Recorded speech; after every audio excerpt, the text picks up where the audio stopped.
आयुर्वेद शास्त्रामध्ये त्वचेचे 7 लेयर सांगितलेले आहेत. 7 लेयर्स ऑफ स्किन.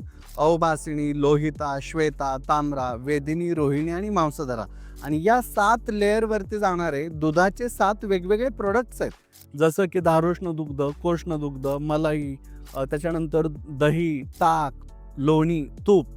आणि हे तुम्हाला माहित आहे, हा प्रत्येक प्रोडक्ट त्या पर्टिक्युलर स्किनच्या लेयरवरती जाऊन काम करत असतो. त्यामुळे खूप औषधं धारोष्ण दुधातून लावा, काही औषधं ही दह्यातून लावा, मिरं दह्यातून उगाळून लावायला देतात, हळकुंड मलाईमधून उगाळून लावायला देतात, जायफळ जे आहे ते दुधात उगाळून लावायला देतात. एवढंच काय, नागकेशर हे लोण्यासोबत देतात किंवा शतधौत घृतासारखी तुपापासून तयार केलेली औषधं आहेत. या प्रत्येक औषधाच्या पाठीमागे एक एक कन्सेप्ट आहे. कोणत्या लेअरवरती कोणता रिसेप्टर काम करतोय, तो रिसेप्टर त्या दुधाच्या प्रोडक्ट मध्ये दडलेला असतो. त्यामुळे आचार्य काही वेडे नव्हते आपले की एखादं औषध एखाद्या गोष्टीबरोबर का पर्टिक्युलरली सांगितलेलं आहे, तर त्यांना तो रिसेप्टरचा कन्सेप्ट कदाचित माहिती होता आणि कोणत्या लेअरला कशाने ॲब्सॉर्प्शन होणार आहे हे त्यांना ठाऊक होतं. आणि म्हणून प्रत्येक प्रोडक्ट, दुधाचा प्रत्येक प्रोडक्ट, दूध, तूप, लोणी आणि मलाई पासून ते ताकापर्यंत प्रत्येक प्रोडक्ट बरोबरची वेगवेगळी औषधं लेप कल्पनेमध्ये किंवा आभ्यंतर औषधीमध्ये आयुर्वेदात आलेली आहे.